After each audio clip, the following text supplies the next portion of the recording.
다시 이제 좀 구체적으로 말씀드릴게요. 문재인 안현호가 그 고급 드론 외면했죠. 그래서 저걸 저 대한항공에다 챙겨갔어요. 저 다 보도 내용이에요. 대한항공 저피탄 무인 편대기 개발 나선다. 최근 보도입니다. 저게 이제 결정된 거예요. 그 ADD하고. 저게 저피탄 무인 편대기가 저 그림에서는 OBSS라고 하는 저거예요. 저 물건이에요. 오프보드 센싱 스테이션. 아까 설명드렸죠.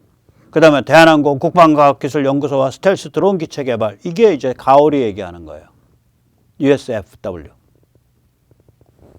그 다음에 대한항공 이것도 최근에 5천억 투자한 대북 무인 정찰기 내년 본격 양산. 예, 저게 모하브 얘기예요.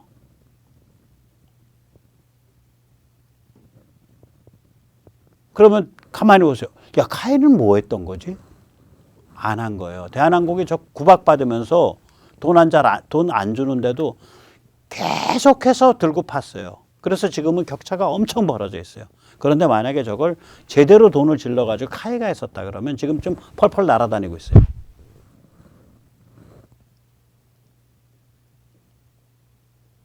부끄러운 줄 아셔야지. 카이 사람들, 카이 옛날 임원들, 그리고 그거를 완전히 지금도 떨어버리지 못하고 있는 지금 현재 임원들. 카이 지금이라도 돈 옅어 갖고요. 저게 한 회사일 필요가 없거든요. 저 셋 중에 대한항공이랑 딱 딜을 쳐서 하나는 하시라고.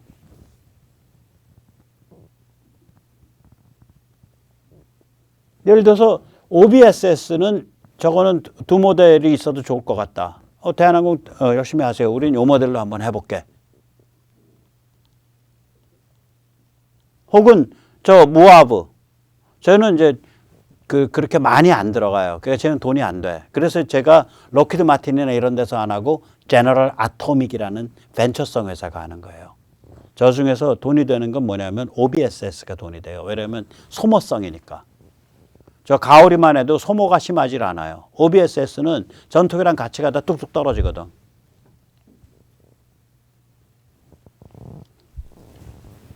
그래서 저건 대한항공이 지금 자리를 잘 잡은 거예요. 저게 이제 기술이 계속 축적되거든.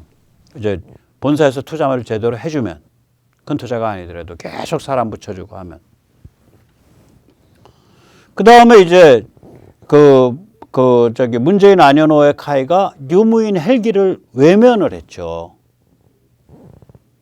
그러니까 그 냉대 속에서 비행 자동 제어와 진동 제어를 확보했다. 기적입니다. 그러니까 카이 그 실무진들, 팀장들이 정말 애국자인 거예요. 그 다음에 그 냉대 속에서 로터 제작, 로터라는 것은 회전 날개를 로터라 그럽니다. 그거 확보를 했다. 그것도 기적이에요. 그래서 저게 LH 개발 성공이 LH라는 저 오른쪽 그림이 저 LH인데 저거 그거 저기 뭐야 저기 에어콥터 그 유럽에서 쓰던 옛날 그 기체 설계도 그냥 저거 바가지 왕창 씌운 거 아니야? 그래서 그 모양을 보고 그거 못 써. 이렇게 보지 마시고 진짜로 저 LH를 하면서 그 헬기에 관한 그 핵심 기술 영역을 다 확보를 한 거예요. 딱 하나 빼고. 그 뭐냐? 그 기어박스. 이게 지금 수리온 저기 마린온이 한 20%를 그러니까 위에서 보면 한 3, 4% 낮췄고요. 그러니까 예를 들어서 저기 4,000마력이다. 13% 낮추면은 그러니까 두 개 합쳐서 4,000, 하나가 2,000. 13% 낮추면은 하나 기준으로 해서 한 2,000마력 빼가지고 돌리는 거죠. 그러니까 1,800, 1,700마력으로. 그러니까 저것만 기어박스만 갈아 끼워도 수리온 마린온이 펄펄 날아다녀요. 블랙호크 같이. 블랙호크랑 똑같은 건데. 아파치 헬기랑 똑같아요. 엔진 성능이. 뿐만 아니죠. 무인 헬기도 완전히 외면했죠. 그래서 대한항공이 오히려 500MD 그 조그만 헬기 가지고서 무인화 시키는 거를 좀 건드리다가 자꾸 눈총 주니까 포기해버렸죠. 그런데 지금 카이가 무인 헬기 가면 대한항공보다 훨씬 잘해요. 왜냐? 비행 자동 제어랑 진동 제어를 확보했잖아. 그 카이가 훨씬 잘해요. 지금 가면. 지금이라도 가면 됩니다. 그래서 제가 전에도 한번 보여드렸지만 저 LH 기체가 별로 마음에 안 들어. 그거 생긴 게 왜 저 모양이야? 라고 그 마음에 안 드시겠지만 가만히 제가 진동이 일어나나 혹은 제가 잘 제어가 되나 그런 관점에서 한 1, 2분짜리 이 영상을 보세요. 그러면 야 정말 비행 자동 제어랑 진동 제어 정말 기막히게 하고 있다. 뭔가 이렇게 발사하고 총을 쏘는데도 꼼짝도 안 하고 그 안 흔들리고 제자리에 떠 있는 거 정확히 떠 있고 또 백으로 쫙 빼는 거 제대로 뺀다. 한번 보세요 직접. 지금 저게 그러니까 총을 쏘면서 가고 있는 거거든요. 하나도 안 들리잖아요. 총을 쏘면서 뒤로 백을 하고 있는데 비행기가 그 총을 쏘는 기관포를 쏘는 충격을 안 받잖아. 그러니까 제가 자동 제어를 저렇게 잘하고 있는 거예요. 저러다 쭉 뒤로 빼잖아요. 뒤로 빼면서 가는데 하나도 저걸 안 하잖아. 그래서 저 정도면 굉장히 꼼짝도 안 하고서 저 아주 안정되게 허버링 하면서 미사일을 쏘는데도 뭐 별로 충격 없고. 그러니까 비행 자동 제어가 굉장히 잘 되고 있는 거예요. 저 헬기가. 저 헬기 비행 자동 제어가 저게 노하우입니다. 아까 저거보다 힘들어요. 그 저기 수송기나 이런 거보다 훨씬 힘들어요. 헬기 비행 자동 제어가. 예. 왜 그러냐면 헬기 비행 자동 제어 힘든 이유는 제가 전에 말씀드렸잖아요. 이 고정익은 비행 자동 제어를 그러니까 롤 피치 요로 해요. 그러니까 롤이라는 건 이게 이제 비행기 몸체라 그러면 이게 앞이고 이게 뒤에요. 이걸로 하죠. 예. 롤이라는 건 이렇게 흔들리는 거. 그러니까 요렇게. 요 롤이라 그러고 요게 요렇게 흔들리는 거. 이걸 피치라 그러는데 요는 뭐냐면 요렇게 돈다든지 요렇게 도는 거. 이걸 요라 그래요.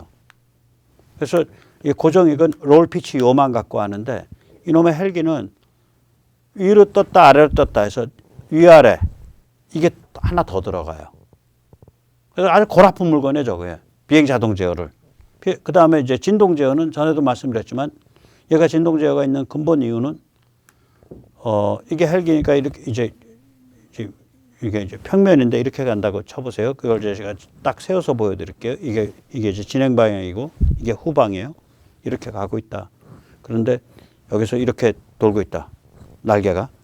그러면 이 양력이라는 건 날개 끝단에 작용하는 공기의 속도랑 관계가 있거든요. 그러면 진행 방향, 어드밴싱을 할 때 보면은 날개 끝단에 작용하는 공기의 속도는 비행기의 속도랑 플러스 회전 속도죠. 이렇게 도니까.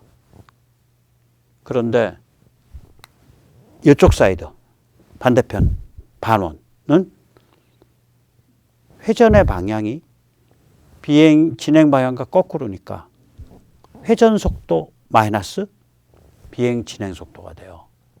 그러니까 무슨 얘기냐면 이쪽에서는 양력이 퍽 위로 올라오고 이쪽에서는 양력이 덜 올라오는 거예요. 그러니까 찔뚝 비행기 한 바퀴 돌 때마다 그래 진동이 있을 수밖에 없어요. 아주 골아픈 물건이에요. 그거를 이번에 다 장악을 한 거예요. LH 하면서. 그러니까 LH 비행기가 못생겼다 잘생겼다 그거 갖고 되겠냐 안 되겠냐 이런 걸 다 떠나서 헬기를 만들 때에 필요한 기술을 다 장악한 거예요. 플러스 이제 변속기까지만 장악하면 끝나요. 그런데 그럼 엔진 어떻게 할래? 돌아다니는 게 엔진입니다. 하니웰 거 사서 써도 되고요. 뭐 프랑스 거 사서 써도 되고요. 롤스로이스 거 사서 써도 되고요. 뭐 헬기 엔진 만드는 회사 꽉 차 있어요. 급하지 않아요. 그거 한화가 봐서 돈 되겠네 하고 만든다 그러면 한화 에어로스페이스고 만들라 그러면 돼요. GE도 엔진 좋고요. 뭐 하나 아유 진짜 기술은 그런 게 아니에요. 네. 그래서 다 거의 확보한 거예요. 그 문재인이 안 챙긴 저기 그 변속기 기술만 빼고. 근데 저기 기어박스. 근데 그것도 이제 다 이제 작년 말 요번 초에 이제 정권 바뀔 것 같으니까 바로 이제 본격화돼서 요번에 이제 마리논 무장형 만들면서 그걸 이제 완성하는 걸로 거기 아마 돈을 같이 끼워 넣었을 거예요. 그래서 4천 몇백억인가를 카이랑 그 계약을 했잖아요. 국방부랑. 예. 그 안에 그 변속기 당연히 들어가 있죠.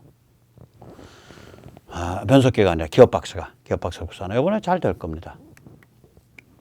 그동안 이제 우리도 들었고, 그 다음에 이제 더 중요한 거는 그 GE가 나서가지고 GE 자회사 이탈리아 회사 그 회사가 이제 그런 변속기 설계하고 뭐 이런데 능한 회사인데 거기랑 조인을 해줬어요. 잘 될 겁니다. 이제 국민의 소망을 또 말씀드릴게요. 그러니까 카이는 아까 제가 이제 이거 고정익 얘기했고 이제 유무인 헬기에 대해서 저는 솔직히 말씀드리면 중국이랑 러시아랑 이렇게 맞닿아 있는 건데 만약에 우리가 북한이 자유화되고 났을 때 남북한 합쳐가지고 헬기 유무인 헬기 합쳐서 2,000대 이상 갖고 있으면 좋겠어요. 우리 건드리면 그냥 강습해버리겠다는 거예요.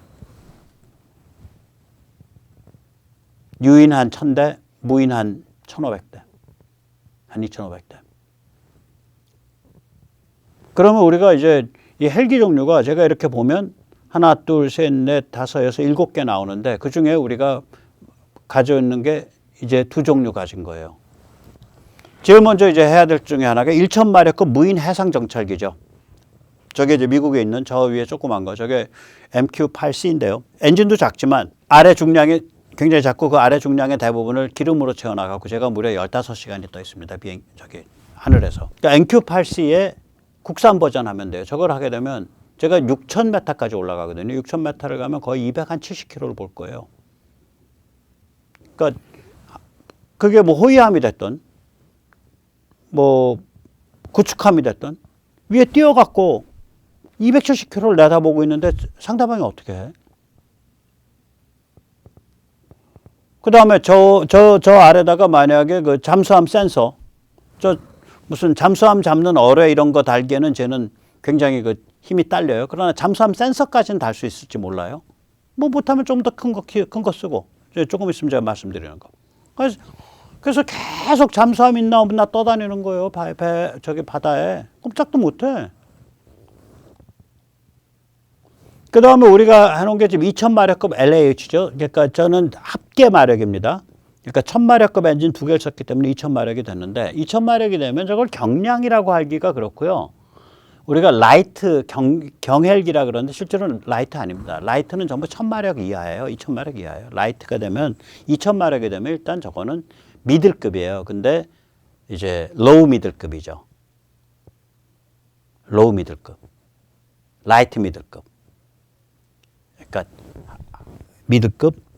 그 4,000마력이 이제 그 4,000마력쯤 되면 저건 이제 이제 미들급 내지 슈퍼 미들급이 되죠. 3,000마력이 미들급이고 이미 미국산 3,000마력 하고 있죠. 자, 그럼 만약에 LAH를 제가 나중에 헬기만 다시 정리해서 좀 말씀드리려고 하는데 LAH를 무인화시키면 어떤 일이 벌어질까요? 2,000마력급 무인 LAH. 저는 해병대가 저거 요구해야 된다고 봐요. 해병대가 저 아까 말씀드린 무인 해상 정찰기 6,000m 뜨는 거 저거 요구하고요.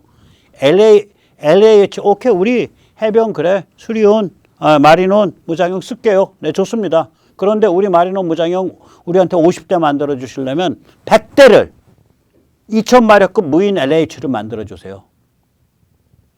그래서 그냥 처음에 그냥 정밀 포격으로 그냥 다 때리고 우리가 들어갔죠.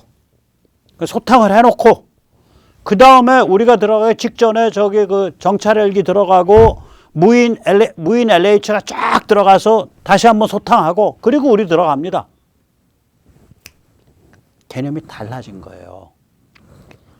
이 헬기 강습의 개념이 지금 바뀌고 있다고요. 해병이 이걸 잘 읽어야 됩니다. 헬기 강습 개념 바뀌고 있고요. 기술이 너무 발전해서 상륙 개념이 바뀌고 있어요. 그러니까 우리는 노르만디 상륙이나 인천 상륙 같은 진짜 본격적 상륙을 생각할 필요가 없어요. 300-400km를 순식간에 이동하는 상륙. 작은 병력이. 그래가지고 딱 그 작은 병력이 들어가기 전에 정밀 타격해서 이미 그냥 다 작살내 놓고 그 다음에 벌떼로 또 무인 헬기들이 들어가서 또 작살내고 그리고 나서 강습 헬기 쫙 들어가서 사람 저기 내리고 그러면서 그렇게 해서 딱 공중까지 확보가 되면 그 다음에는 수송기 쫙 들어가면서 수송기에서 저것 때려 수송 헬기 들어가고 그다음에 수송기에서 이제 그 무기랑 저거 내려주고 그러면서 동시에 그게 확보되면 300km, 200km 정도, 200km면은 배로 움직이면 5시간이면 움직여. 5시간도 안 걸리죠. 배 우리 같은 경우는 한 6-7시간 걸리죠. 4시간이면 올 거예요, 200km가.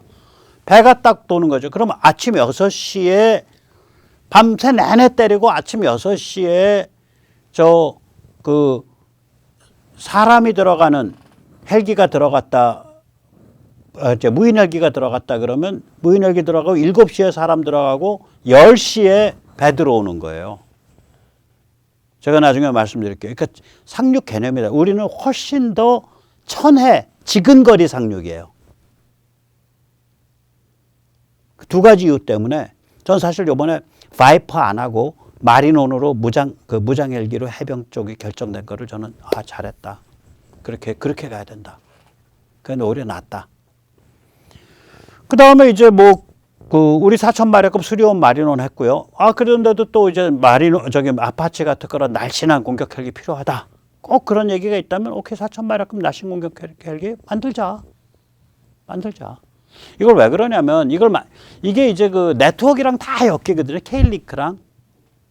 그게 다 엮일 수 있으니까, 그리고 전부 그 드론 띄우고 막 이런 것들이 있어가지고 헬기가 그냥 혼자 단품이 아니라고 이제. 그래서 저게 미제를 쓸 때에 손발이 묶여요, 오히려. 근데 우리가 중국과 러시아에 대한 강습력을 가지면 중국, 러시아가 우리한테 못 까불거든요. 아니, 생각을 해보세요. 백령도에서 혹은 나중에 북한이 자유화가 돼가지고 신의주에서 여순을 가? 코앞이잖아.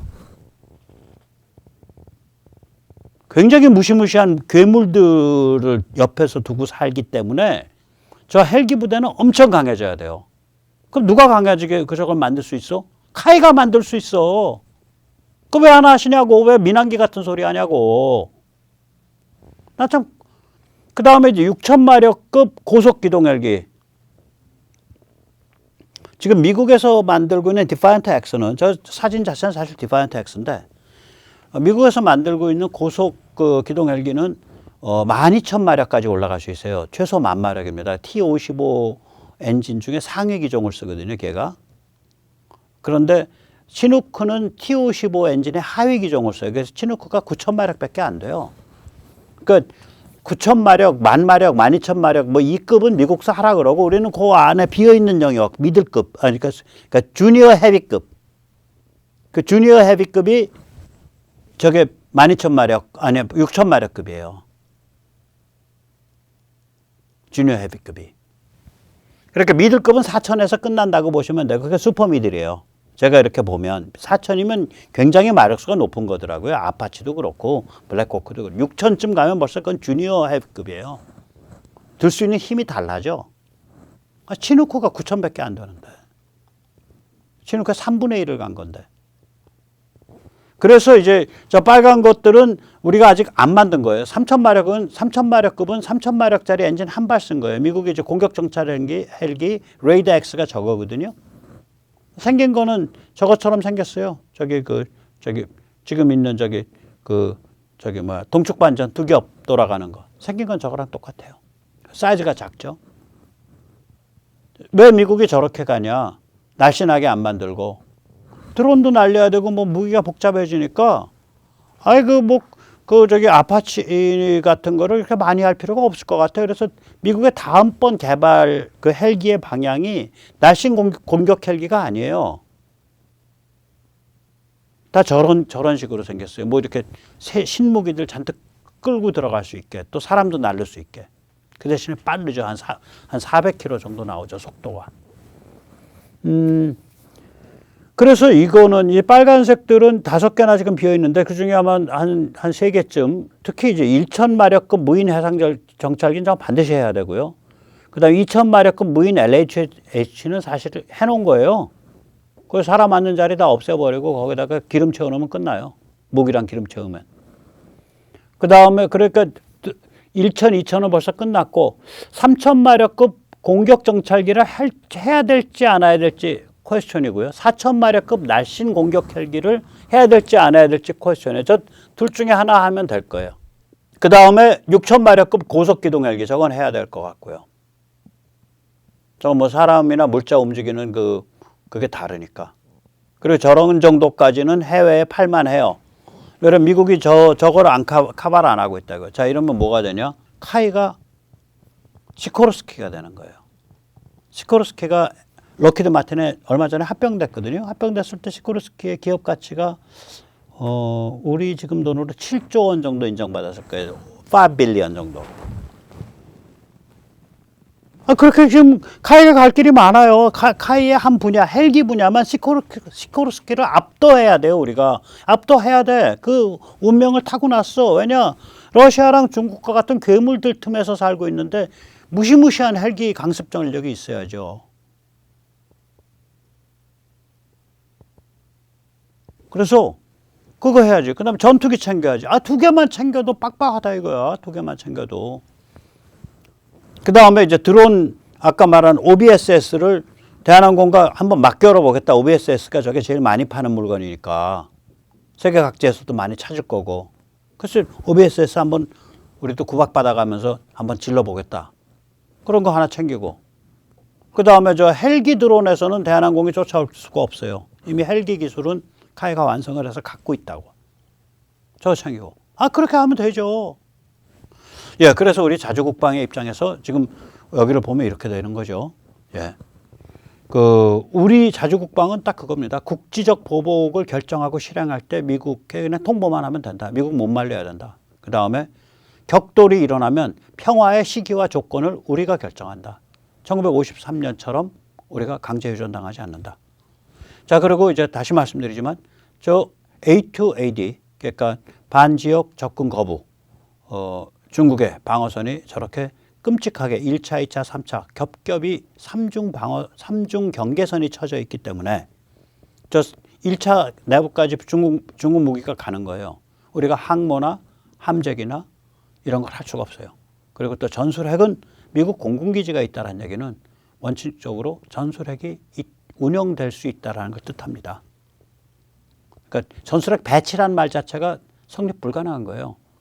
지상 배치가 아니니까. 배치는 지상 물건인데 지상 전술핵은 이미 없어졌거든요. 예, 그래서 항모, 함재기, 전술핵, 뭐 자체 핵무장 이건 다 간첩이거나 혹은 간첩에 의해서 조종당하고 있는 바보들의 얘기고요.